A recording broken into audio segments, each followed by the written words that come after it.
الخلق كلهم محمد سيد الكونين والثقلين والفريقين من عرب ومن عجم، هو الحبيب الذي ترجى شفاعته. السلام علیکم ورحمۃ اللہ وبرکاتہ۔ وعلیکم السلام ورحمۃ اللہ وبرکاتہ۔ الحمد للہ رب العالمین والصلاة والسلام علی رسولہ الکریم وعلی آلہ وصحبہ اجمعین ومن تبعہ بإحسان الی یوم الدین، اما بعد۔ محترم بھائیوں اور بہنوں، ہم حدیث کی مشہور کتاب بلوغ المرام کا تفصیلی مطالعہ کر رہے ہیں، اور اس میں ہم کتاب الحج شروع کر چکے ہیں۔ جو لوگ حج کرنے کے لیے جا رہے ہیں انہیں اس پر زیادہ توجہ دینی چاہیے کہ حج کیسے کریں، اس لیے کہ حج زندگی میں ایک مرتبہ فرض ہے اور عبادت ہے۔ اور عبادت کے بارے میں ایک اصول یاد رکھیے کہ عبادت میں کوئی کام ہم اپنی طرف سے نہیں کر سکتے۔ عبادت ہوتی ہے توقیفی، یعنی جو کچھ اللہ نے مقرر کیا یا جو کچھ نبی کریم صلی اللہ علیہ وسلم نے بتایا ایز اٹ از کرنا ہوگا، اس کو ہم اپنی طرف سے نہیں کر سکتے۔ جیسے حج کس مہینے میں کریں گے؟ ذوالحجہ میں۔ اگر کوئی آدمی ذوالقعدہ میں حج کرنا چاہے نہیں کر سکتا۔ حج کے پورے ارکان وہ ادا کر لے، لیکن 13 ذی الحجہ کے بعد وہ شروع کرے، صرف 4 دن ڈیلے کر کے، تو کیا اس کا حج ہوگا؟ نہیں ہوگا، اس لیے کہ یہ عبادت ہے اور عبادت میں اتباع ضروری ہے نبی کریم صلی اللہ علیہ وسلم کے طریقے کے مطابق۔ اگر کوئی یہ سمجھتا ہے عرفات کے میدان میں 9ویں ذی الحجہ کو رش بہت ہوتا ہے لہٰذا میں 8 کو چلا جاؤں یا 1 دن ڈیلے کر کے جاؤں، تو کیا حج ہوگا اس کا؟ نہیں ہوتا۔ اس میدان میں وہ جو تاریخ مقرر ہے اسی تاریخ میں جانا ہوگا، تبھی آپ کا حج ہوگا۔ اس لیے حج کے جانے سے پہلے معلوم کیجئے کہ سنت کے مطابق حج کیسے کرتے ہیں۔ تو حج کے احرام اور حج کے مواقیت، یعنی وہ جگہیں جہاں سے حج کے رولز اور ریگولیشن وہ سارے اپلائی ہوں گے آپ پر، وہ پابندیاں جو احرام کی حالت میں اپلائی ہوتی ہیں، عائد ہوتی ہیں، وہ کہاں سے؟ نبی کریم صلی اللہ علیہ وسلم نے مختلف جگہوں سے آنے والوں کے لیے کچھ جگہ مقرر فرما دی۔ اس ڈائریکشن سے جو بھی آئے گا اس کو فلاں جگہ پہنچ کر احرام پہن لینا چاہیے۔ اس ڈائریکشن سے جو آئے گا یہاں پہنچ کر، ضروری نہیں کہ وہ اس علاقے کا رہنے والا ہو، یعنی آپ کا سفر ایسا ہے کہ آپ اس علاقے کو ٹچ کر رہے ہیں تو وہاں جا کر آپ وہ اپنا احرام باندھ لیں گے، اور وہاں سے آپ کے اوپر وہ پابندیاں شروع ہو جائیں گی، چاہے رہنے والے آپ کہیں کے بھی ہوں۔ دیکھیے حضرت عبداللہ ابن عباس رضی اللہ عنہما بیان فرماتے ہیں ان نبی صلی اللہ علیہ وسلم وقت لأہل المدینہ ذی الحلیفہ وأہل الشام الجحفہ ولأہل نجد قرن المنازل ولأہل الیمن یلملم ہن لہن ولمن اتا علیہن من غیرہن ممن اراد الحج والعمرہ، کہ رسول اکرم صلی اللہ علیہ وسلم نے صرف چند ناموں کی نشاندہی فرما دی۔ جیسے آپ نے فرمایا کہ جو مدینہ یا مدینے کی ڈائریکشن کی طرف سے آ رہا ہو تو اس کو ذوالحلیفہ، جس کو آج کل ابیار علی کہا جاتا ہے، مدینہ منورہ کا جو مقام ہے میقات کا، یہ سب سے طویل ہے، باقی سب جو ہے کم فاصلے پر ہیں، لیکن مدینے کی سائڈ سے آنے والوں کے لیے بہت پہلے وہ پابندیاں شروع ہو جاتی ہیں۔ تو وہ جب ذوالحلیفہ پہنچیں گے وہاں احرام باندھ لیں، اور وہاں وہ نیت وغیرہ جو بھی کرنا ہے کہ آپ کون سا حج کر رہے ہیں، کس کی طرف سے حج کر رہے ہیں، یہ سارے کام وہاں کرنے ہیں۔ حج کر رہے ہیں، عمرہ کر رہے ہیں، جو بھی ہے، یہ وہ جگہ ہے مدینے سے آنے والوں کے لیے۔ اور دوسرا جو شام کی طرف سے آنے والے ان کے لیے جوحفہ مقرر کیا گیا، ایک دوسرا اسٹیشن، دوسرا مقام۔ ادھر سے آنے والے وہاں جب پہنچیں گے تو وہ حج کی جو پابندیاں ہیں وہاں سے ان پر شروع ہو جائیں گی۔ اور نجد کی طرف سے آنے والوں کے لیے قرن المنازل ایک جگہ کا نام ہے، جب وہاں پہنچیں گے وہ لوگ وہاں پہنچنے کے بعد اپنی پابندیاں ان کی وہاں سے شروع ہو جائیں گی۔ اسی طرح یمن کی طرف سے جو آئیں گے یلملم، اور عام طور پہ جو انڈیا وغیرہ سے پانی کے جہاز سے گزرا کرتے تھے وہ وہیں سے احرام باندھا کرتے تھے، کیونکہ وہ پانی کا سفر جو ہوتا وہ وہیں پر یمن سے کٹ کرتے ہوئے عدن وغیرہ ادھر سے گزرتے ہوئے اس کے قریب سے وہ گزرتے تھے۔ تو جب یلملم کی پہاڑیاں دکھائی دیتی تو عموماً اس زمانے میں اعلان کر دیا جاتا تاکہ لوگ جو ہے حج کے لیے تیار ہو جائیں، یعنی احرام وغیرہ وہ سب باندھ لیں۔ تو ادھر سے جو آنے والے ہیں ان کے لیے حج اور عمرے کی نیت سے جو جائے گا وہاں پہنچنے کے بعد احرام باندھ لے گا اور اس کے بعد میں تلبیہ کہنا شروع کرے گا۔ ومن کان دون ذلک فمن حیث انشا حتی اہل مکہ من مکہ تھا، لیکن کچھ لوگ ایسے ہیں جو اس کے اندر رہتے ہیں، مثال کے طور پہ مکہ مکرمہ کے خود رہنے والے، اب وہ حج کریں گے تو کہاں جا کے احرام باندھیں گے، وہ تو آلریڈی اندر آ گئے، تو جہاں وہ ہیں وہیں سے احرام کی نیت کر لیں گے، کیونکہ وہ لوگ رہنے والے وہاں کے ہیں، یا وہ جو حدود مقرر کیے گئے ان کے اندر وہ رہ رہے ہیں۔ تو جو حدود کے باہر رہتے ہیں ان کے لیے جب وہ اسٹیشن ٹچ کریں گے تو وہاں، اور جو اس کے اندر رہنے والے ہیں جہاں سے رہنے والے ہیں وہ اپنے گھروں سے احرام باندھیں گے۔ یہ نہیں ہے کہ اب مکے کے رہنے والے پھر خامخواہ وہ جائیں گے باہر احرام باندھیں گے پھر اندر داخل ہوں گے، ایسا نہیں ہے، اپنی جگہ جہاں بھی ہے وہیں سے وہ احرام باندھیں گے حج کے لیے۔ اب آپ دیکھیے اس میں ساری سمتیں کور ہو گئیں، جو آدمی ایسٹ سے آئے ویسٹ سے آئے، چاہے وہ جس طرح سے بھی وہاں پر پہنچے، یعنی بائی ایئر پہنچے بائی روٹ پہنچے، جس طرح سے بھی وہاں پر جائے کوئی نہ کوئی یہ ٹچ ہو جائے گی اس کو انشاءاللہ۔ تو وہاں پہنچنے کے بعد اس کے اوپر وہ سارے قاعدہ قانون جو ہے وہ وہاں پر اس کے اوپر اپلائی ہوگا۔ اب یہ جب وہاں پہنچے گا تو کیا کرے گا وہ؟ وہاں پہنچنے کے بعد اگر آپ احرام باندھیں گے، جس حج کی نیت کرنا ہے وہ حج کی نیت کریں گے، پہلے نہانا ہے نہا لیں، آپ پہلے تیاری کرنی ہے کر لیں جو بھی تیاری کرنی ہے، لیکن آج کل جو ہے موسٹلی لوگ اپنے گھر یا ہوٹل سے وہ کام کر لیتے ہیں۔ حجاج کرام عام طور پہ جہاں ان کی رہائش ہے وہیں سے وہ کرتے ہیں، احرام کا کپڑا صرف ساتھ رکھتے ہیں، جب وہاں پر پہنچے تو وہ احرام کی چادر پہن لی کیونکہ پہلے سے تیار ہوتے ہیں۔ لیکن الحمدللہ وہاں پر یہ انتظامات کیے گئے ہیں کہ اگر کوئی گھر سے کپڑا لیے بغیر وہاں چلا بھی گیا تو وہاں خود وہ کر سکتا ہے، خرید کر اپنا احرام کا کپڑا نہا دھو کر وہیں سے پہن بھی سکتا ہے، اس کا بھی انتظام وہاں کیا گیا ہے۔ لیکن آج کل بہت سارے لوگ بائی ایئر سفر کرتے ہیں تو ان کے لیے اور بھی آسان ہے۔ ان کے لیے آسان اس طرح ہے کہ مثلا مان لیجئے کوئی لندن سے آ رہا ہے، وہ اپنے ساتھ احرام کی چادر رکھے، نہا دھو کر گھر سے نکلے اور وہ پلین میں بیٹھ جائے، جب وہ ایئرپورٹ سے تھوڑا سا پہلے، اگر سعودی ایئر لائنس ہے تو وہ لوگ اعلان کر دیں گے پہلے ہی اندر کہ اب ہم وہ ایریا کو ٹچ کرنے والے ہیں اتنے منٹ کے بعد، تو آپ جو ہے پہلے ہی باندھ لیں۔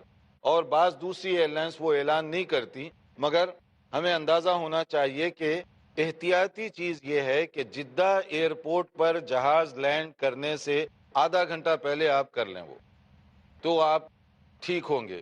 لیکن کچھ لوگ جدہ پہنچنے کے بعد کرتے ہیں، اس میں ایک رسک ہے، اور دوسرے وہ اس کو یہ اس طرح سے کمپنسیٹ کرنے کی یا جسٹیفائی کرنے کی کوشش کرتے ہیں ہم پہلے حج کی نیت نہیں کریں گے۔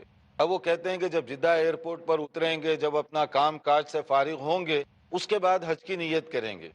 نیت کے اعتبار سے تو یہ مسئلہ ٹھیک ہے، مگر آپ جب گھر سے نکل رہے ہیں تو آپ کی نیت یہی ہے کہ میں حج کرنے جا رہا ہوں، تو اب صرف عمرے کے لیے یہ سارا آگے ہیر پھیر کہ میں وہاں پہنچ کر نیت کروں گا، پہلے میں شاپنگ کا ارادہ کر رہا ہوں جدہ میں، یا میں پہلے یہ ارادہ کر رہا ہوں۔ بھئی آپ گھر سے نکلے اس لیے، ٹکٹ اسی لیے خریدا، تو اب 15 منٹ کے لیے آپ کو کتنی پریشانی کیوں ہو رہی ہے؟ اس لیے احتیاطی چیز یہ ہے کہ آپ جدہ پہ پہنچنے سے آدھا گھنٹہ پہلے نیت کر لیں، تلبیہ کہنا شروع کر دیں، تو یہ زیادہ بہتر شکل ہوگی آپ کے لیے، اور آپ کو تکلف کرنے کی ضرورت نہیں، اس لیے کہ مقدس سفر پہ آپ جا رہے ہیں۔ دوسرے آپ کی طرح آپ اکیلے نہیں ہوں گے، وہاں پر سینکڑوں آدمی ہوں گے جو اس طرح احرام کے لباس میں ہوں گے، تو آپ کو کوئی پریشانی کسی بھی صورت میں نہیں ہے۔ تیاری کر کے وہ چیز اپنے ساتھ رکھیں، اور رکھنے کے بعد جب آپ وہاں پر پہنچنے کا اعلان کرتے ہیں تو وہاں پر جو لوگ ذوالحلیفہ میں جاتے ہیں، مدینے کی طرف سے جو لوگ آئیں گے ان کے لیے ایک خاص طور پر اجازت دی گئی، ان کے لیے ہے یہ کہ وہ وہاں پر پہنچ کر اگر 2 رکعت ادا کریں اور اس کے بعد تلبیہ کہیں، جو صرف مدینے کی ڈائریکشن سے آ رہے ہیں، باقی ہر جگہ سے آنے والوں کے لیے احرام باندھنے کے لیے 2 رکعت شرط نہیں ہے، پڑھ لیں ویسے اگر آپ، اس کے بعد دعا کریں، اس کے بعد تلبیہ، وہ ایک اچھی چیز ہے مستحبات میں سے، لیکن وہ فرائض واجبات یا ضروریات حج سے اس کا کوئی تعلق نہیں۔ تو آپ پلین میں بیٹھے ہوئے ہیں، خواہ آپ رش کر رہے ہیں کہ میں نماز کہاں پڑھوں، کیسے پڑھوں، آپ کی لڑائی ایئر ہوسٹس سے ہو رہی ہے، ایئر ہوسٹس آبجیکشن کر رہی ہے، تو یہ گڑبڑ کی ضرورت ہی نہیں ہے، کیونکہ یہ 2 رکعت کوئی کمپلسری نہیں ہے، اور 2 رکعت کا تعلق احرام کے ساتھ بھی نہیں ہے، وہ صرف مدینے سے آنے والوں کے لیے خصوصی طور پر اس کا حکم دیا گیا۔ دیکھتے رہیے پروگرام، ایک مختصر بریک کے بعد حاضر ہوں گے انشاءاللہ۔ محمد سید الكونین والثقلین۔ ناظرین، وقفے کے بعد دوبارہ آپ کی خدمت میں حاضر ہیں۔ وقفے سے پہلے حج اور اس کی تیاری کے حوالے سے ہم بتا رہے تھے کہ جب آپ میقات پر پہنچیں تو وہاں آپ چادریں جو احرام کی ہے وہ پہن لیں گے، اس کے بعد تلبیہ لبیک اللہم لبیک وہاں سے کہنا شروع کریں گے، اور جو بھی حج کی آپ کی نیت کر رہے ہیں، جو حج آپ کرنا چاہتے ہیں وہاں سے اس کا ارادہ کر لیں۔ تو جدہ ایئرپورٹ پر پہنچنے سے پہلے آپ جو ہے نیت کر لیں، آپ احرام باندھ لیں، یہ زیادہ بہتر اور اس کے اندر سیف سائڈ ہے، اور زیادہ علماء نے اسی کو پسند کیا ہے، یہی زیادہ علماء کی رائے ہے۔ اب یہاں پر جو احرام باندھا جاتا ہے تو اس کے اندر دیکھیے، احرام کبھی ایسے ہوتا ہے کہ آپ صرف عمرہ کرنے جا رہے ہیں، کبھی حج کرنے جا رہے ہیں، اور کبھی دونوں ملا کر کرنا چاہتے ہیں، تو احرام کیسے باندھیں گے؟ جیسے میں نے کہا، مرد آدمی 2 چادریں صرف بغیر سلی ہوئی، کوئی بنین وغیرہ نہیں پہن سکتے، 2 چادریں، تو وہ اس کا احرام ہوگا۔ البتہ پیسوں کے لیے آپ پرس وغیرہ رکھنا چاہیں ہاتھ میں وہ رکھ سکتے ہیں، بیلٹ باندھنا چاہیں اور اس کے اندر پیسے وغیرہ یا ڈاکومنٹس رکھنا چاہیں اس کی اجازت ہے۔ خواتین کے لیے نارمل جو ان کے کپڑے ہیں وہی ان کا احرام ہے، کیونکہ ان کا احرام ان کی نیت ہے۔ رولز وہاں ان کو بھی فالو کرنے پڑیں گے، لیکن صرف کپڑوں کی حد تک ان کو اجازت ہے کہ نارمل جو کپڑے ہیں وہ کپڑے ویسے ہی پہنے رہیں گی وہ۔ پھر خوشبو یا دوسری جو چیزیں ہیں احرام کی چادر باندھنے سے پہلے آپ لگا سکتے ہیں، بدن کو، کپڑے کو نہیں، مثلا تیل لگا لیں، خوشبو لگا لیں، یہ ساری چیزیں درست ہیں، مگر احرام کی چادر پر نہیں۔ جب آپ احرام باندھ لیں گے تو پوری چیزوں سے فارغ ہونے تک پھر کوئی عطر نہیں لگا سکتے، کنگھی بھی نہیں کر سکتے، کوئی تیل وغیرہ یہ چیزیں بھی آپ استعمال نہیں کر سکتے۔ اس میں کبھی 2 دن لگ جائیں، 4 دن لگ جائیں، 1 دن لگے، ڈیپینڈ کرتا ہے کہ آپ کون سا حج کر رہے ہیں، اس کے حساب سے آپ کے اوپر رول ہوگا۔ اب یہاں پر حج کی جو 3 قسمیں ہیں، تاکہ جو ہے نا آدمی بات کو آسانی کے ساتھ سمجھتا جائے، حج کی 3 قسمیں ہیں، ایک حج افراد ہے، ایک حج تمتع ہے، اور ایک حج قران ہے۔ افراد کا مطلب سنگل حج، فرد، اکیلا صرف حج کریں گے، عمرہ وغیرہ نہیں کریں گے اس میں۔ دوسرا ہے تمتع، تمتع کا مطلب ہے کہ ایک سفر میں 2 کام کر کے فائدہ اٹھا رہے ہیں، پہلے عمرہ کریں گے، اس کے بعد آپ فارغ ہو گئے، جتنے دن بھی رہنا ہے وہاں رہے حج سے پہلے، اور حج کی تاریخ جب شروع ہوگی پھر دوبارہ احرام پہنیں گے، وہ حج کے لیے ہوگا، پہلے عمرہ ہو گیا پھر اس کے بعد حج، ایک سفر میں آپ دونوں کام کر لیے، عمرہ بھی ہو گیا اور اس کے بعد حج بھی ہو رہا ہے آپ کا، یہ ہے تمتع۔ تیسرا ہے قران، قران کہتے ہیں ایک سفر میں دونوں چیزیں، یعنی عمرہ اور حج، مگر احرام نہیں کھولیں گے، اس میں احرام ہی کی حالت چلتی رہے گی حج کرنے تک، تو یہ تھوڑا سا ہیوی ہے کہ آپ جائیں عمرہ کر لیں لیکن ایک احرام کی حالت میں ہی رہیں 8 دن 10 دن 15 دن حج شروع ہونے سے پہلے جتنا بھی ٹائم ہو، پھر اس کے بعد میں حج کریں، پھر احرام کھولیں گے آپ، تو یہ کافی لمبا اس میں ڈسٹینس ہو جاتا ہے۔ اس میں جو پسندیدہ حج ہے جس کے بارے میں بہت سارے علماء نے جو تاکید کی ہے وہ حج تمتع کے بارے میں۔ حج تمتع کے بارے میں اس لیے ہائیلی ریکمینڈڈ ہے کہ وہ ایزی ہے، پلس اس میں ایک سفر میں آپ 2 کام کر رہے ہیں، عمرہ اور حج، اس لیے یہ آسان بھی ہے کہ عمرہ کر لیے جاتے ہی اسی دن، اور اس کے بعد احرام کھول کر فری ہو گئے جیسے نارمل آدمی ہوتا ہے، پھر 5 دن 7 دن جتنے دن بھی گزر گئے، حج کے دن آپ پھر دوبارہ احرام پہنیں گے، تو بیچ میں آپ کے لیے بریک مل رہا ہے، تو یہ تمتع ہے، آسان بھی ہے، اور ایک سفر میں دونوں کام ہو گئے اور اس میں زیادہ پریشانی نہیں ہے۔ بعض علماء نے حج قران کو زیادہ افضل قرار دیا 2 اسباب سے، ایک تو اس میں مشقت زیادہ ہے کہ آپ احرام ہی کی حالت میں 8 دن 10 دن پورا اسی طرح گزار رہے ہیں، دوسرا خود نبی صلی اللہ علیہ وسلم نے حج قران کیا، تو جو افضل حج ہے یقیناً نبی صلی اللہ علیہ وسلم وہی کیے ہوں گے اس بنیاد پر، مگر جو دوسری رائے رکھنے والے انہوں نے اس کا یہ جواب دیا کہ نبی کریم صلی اللہ علیہ وسلم نے خود حج تمتع پر ابھارا لوگوں کو. یہ اور بات ہے کہ آپ جو نیت کر کے چلے تھے بعد میں مسائل آتے گئے، تو اس لیے آپ کے ایک قول کے مطابق اگر پہلے سے مسئلہ آ جاتا تو آپ بھی وہی تمتع کرتے. تو اس سے معلوم یہ ہوا کہ حج تمتع زیادہ افضل ہے، اس لیے بہت سارے لوگ اس کو زیادہ پسند کرتے ہیں اور یہ زیادہ ہمارے لیے آسان ہے. احرام پہننے کے بعد سے لے کر حج پورا ہونے تک یا عمرہ کرنے تک جس کے لیے بھی آپ احرام باندھ رہے ہوں، تو اس میں بہت سارے کام آپ جو نارمل زندگی میں کرتے ہیں اس وقت آپ نہیں کر سکتے، اس لیے احتیاط کی ضرورت ہے. جیسے میں نے کہا کنگھی نہیں کر سکتے، خوشبو نہیں لگا سکتے آپ، اور اسی طرح سے مختلف چیزوں سے آپ کو پرہیز کرنے کے لیے وہاں تاکید کی گئی، جس کی تفصیلات انشاءاللہ تعالیٰ آپ خود پڑھ لیں گے. اور احرام کی حالت میں اتنی ریسٹرکشنز ہے کہ اگر کوئی آپ کے لیے شکار کرے آپ کے لیے تو وہ بھی آپ کے لیے ٹھیک نہیں. آپ کسی کو بتائیں کہ جا کر میرے لیے شکار کر کے لاؤ، وہ بھی آپ کے لیے ٹھیک نہیں ہے، جس کا آگے انشاءاللہ تعالی ذکر آئے گا. تو اس لیے یہ جو پابندیاں ہیں، ان پابندیوں کے بارے میں پہلے سے آدمی کو معلومات ہونے چاہیے. کہیں ایسا نہ ہو کہ بعض پابندیوں کو آپ توڑ دیں گے تو اس کے بدلے میں آپ کو ایک دم دینا پڑے گا. دم کا مطلب کیا ہے؟ دم کا مطلب ایکسٹرا جو ہے آپ قربانی کریں گے. اب احرام ہو گیا آپ کا، یعنی وہ اسٹیشن پہ پہنچے، نہا دھو کر پہلے ہی تیار تھے، کپڑے باندھ لیے، کپڑے باندھنے کے بعد جو حج کر رہے ہیں اس کا آپ نے ارادہ کر لیا. اب آپ یہاں سے تلبیہ شروع کریں. تلبیہ کیا ہے؟ کوئی ساتھی بتا سکیں گے؟ انشاءاللہ سبھی سنتے رہتے ہیں تلبیہ، ماشاءاللہ. آپ جی تلبیہ بتائیں کہ کیا کیسے ہوتا ہے تلبیہ. لبیک اللہم لبیک لبیک لا شریک لک لبیک ان الحمد والنعمت لک والملک لا شریک لک. ماشاءاللہ، یہ تلبیہ ہے. لبیک اللہم لبیک لبیک لا شریک لک لبیک ان الحمد والنعمت لک والملک لا شریک لک. یہ پورے کا پورا تلبیہ، اس کے معنی پر آپ غور فرمائیں. کیا کہہ رہے ہیں آپ؟ یہ کوئی ویسے سلوگن نہیں ہے، مظاہرے میں نکلتے ہیں تو ایسی الفاظ کہتے جاتے ہیں.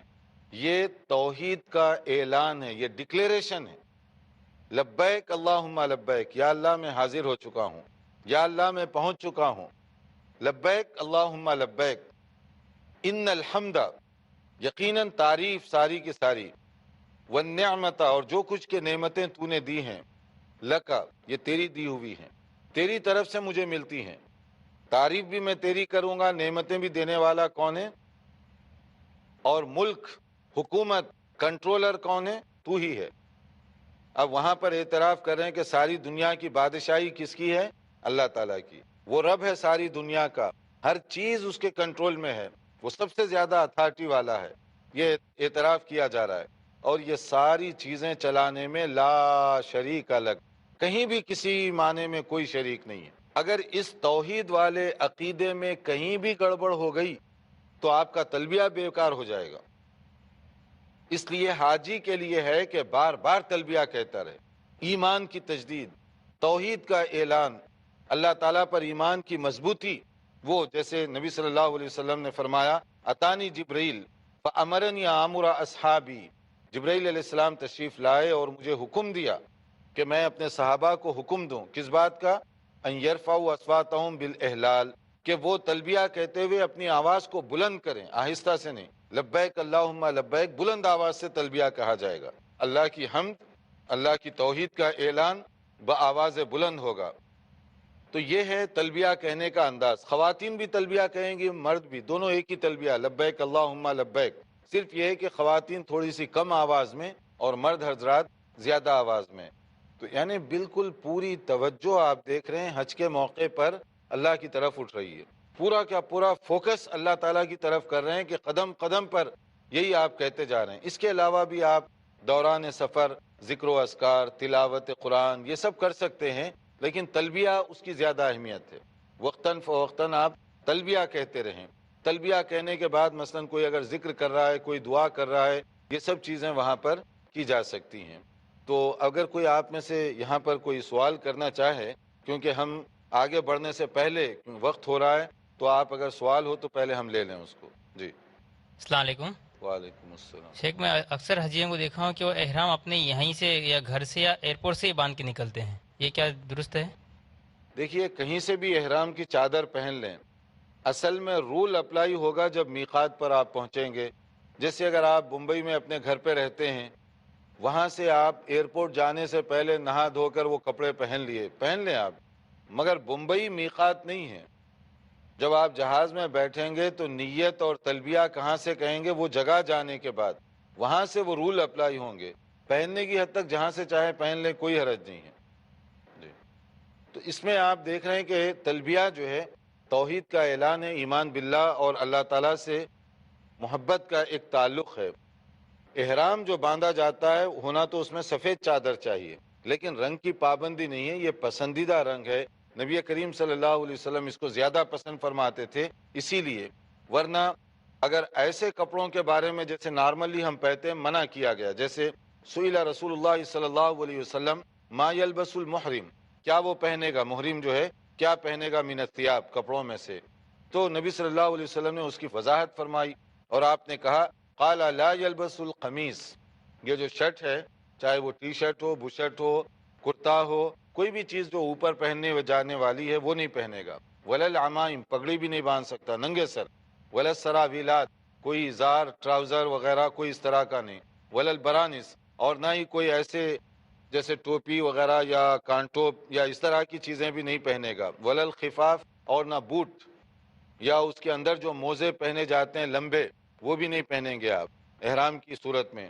الا احد لا یجد نعلین فلیلبس الخفین، اگر آدمی کے پاس ہوائی چپل وغیرہ جیسے ہوتی ہے اس طرح کی چپل نہ ہو تو آپ ایسے جوتے جو زیادہ بڑے نہ ہوں، اونچے نہ ہوں، بوٹ نما نہ ہو وہ پہن سکتے ہیں، جو ٹخنوں سے نیچے نیچے اس کو اینڈ ہو جاتا ہے اس طرح کے.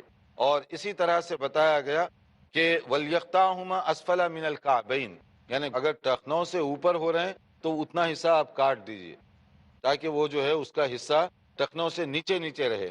وَلَا تَلْبُسُوا شَيْئًا مِّنَ الثِّيَابِ مَسَّهُ الزَّعْفْرَانُ وَلَا الْوَرْسُ، اور نہ ہی ایسا کوئی کپڑا یعنی احرام وغیرہ جو زعفران میں ملایا ہوا ہو یا اسی طرح سے خوشبو وغیرہ لگائی ہوئی ہو، اس سے منع کیا گیا. تو آپ دیکھ رہے ہیں کتنا سمپل ہے احرام کا لباس، صرف چادر اور اس کے ساتھ پاؤں میں ایک چپل، عام چپل. پہلے سے اس کا اہتمام کیجئے. چپل کا مطلب بعض لوگوں کو یہ غلط فہمی ہوتی ہے کہ شاید ہم جو ہے ہوائی چپل ہی پہن سکتے ہیں ربر والی. آپ ربر کی پہنے، چمڑے کی پہنے، لیدر کی پہنے، لیکن چپل ہو. یا آپ سینڈل بھی پہن سکتے ہیں جو کہ نیچے، آج کل جو سینڈل گرمی کے دنوں میں بہت سارے لوگ پہنتے ہیں جس کے اندر آگے پیچھے کھلا ہوتا ہے، تو ایسی سینڈل بھی آپ پہن سکتے ہیں. بلکہ یہ بعض اوقات زیادہ سیف ہوتی ہے آپ کی، جب پبلک میں آپ چل رہے ہوں تو اس میں چلنے پھرنے میں جن لوگوں کو عادت نہ ہو ان کے لیے زیادہ یہ سیف سائڈ ہوتی ہے، کیونکہ آج کل جو سینڈل بن رہے ہیں آگے پیچھے اس کا کافی حصہ کٹا ہوا ہوتا ہے. اس طرح کی بھی آپ پہن سکتے ہیں تاکہ آسانی سے آپ اپنا سفر جاری رکھ سکیں. احرام کی اور اسی طرح سے میقات کی اور بہت ساری چیزیں ہیں جس کو ہم انشاءاللہ تعالی آئندہ لیکچر میں پورا کرنے کی کوشش کریں گے. دیکھتے رہیے ہمارا پروگرام اور انتظار کیجئے میقات، حج اور اس کے جو طریقے ہیں اس کو معلوم کرنے کے لیے آئندہ لیکچر. والسلام علیکم ورحمۃ اللہ وبرکاتہ.